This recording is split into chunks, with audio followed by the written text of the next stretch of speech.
Hello Braves, it's Landon here with Coach Larry Bowles. for today's Coaches Spotlight.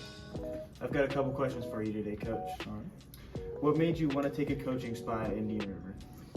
I actually came in 2003 as a JV baseball coach assistant. My cousin was actually a PE teacher here at the time, and I was helping him out, and then he actually stepped down after that year, and I came in and started JV coaching in 2004 because he got me in the door. But I played in high school, I played baseball, and I played at the collegiate level, and loved the sport, so I wanted to coach it. What is your biggest accomplishment as a coach, you would say? Helping Indian River. So I started coaching full-time as the head JV coach in 2004, and those 8th graders on that team were the seniors on the 2008 team, which is the only team in school history to go to a state tournament. And so those guys, helping them develop into state competitors at this school was pretty awesome. It was fun. How do you manage your time while being a teacher as well as being a coach? It's a lot, especially with having a family and being department chair for social studies. Just being organized, having lots of notes and reminders in my phone. It's a lot to juggle, but big thing is experience. I've now 19 years of teaching and coaching experience, so a lot of it is just knowing what the expectations are, what time to do what throughout the year. So. What kind of expectations do you have for your players in the classroom and on the field?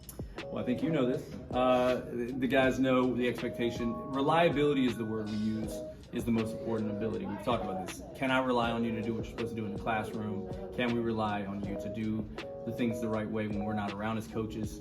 Are you reliable? And the classroom is hugely important to that. We follow up guys every time they get a report card. We ask them to send your grades to us, right? Through our messaging app, stay on top of it, be proactive instead of reactive. And just the value of education and understanding that it's much easier for us to go to a college coach and say their grades are great. It's one of the first questions a college coach will ask about a kid, and we want to be able to say that to them. Describe a time you had to make a difficult decision as a coach. Every day.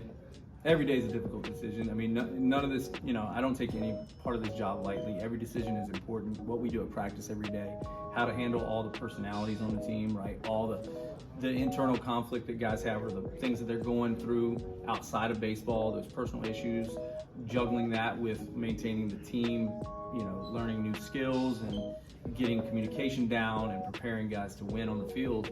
There's so much that goes with it every day. There's no day easy, for us as coaches. All right, last question. How do you balance teaching technical skills with teaching life lessons?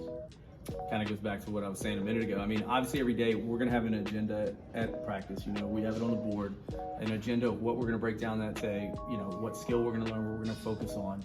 So there's an agenda and there's a set, like I said, that's where comes with experience, 19 years. I know at this time of the season what we need to focus on and get down and work out as far as technique.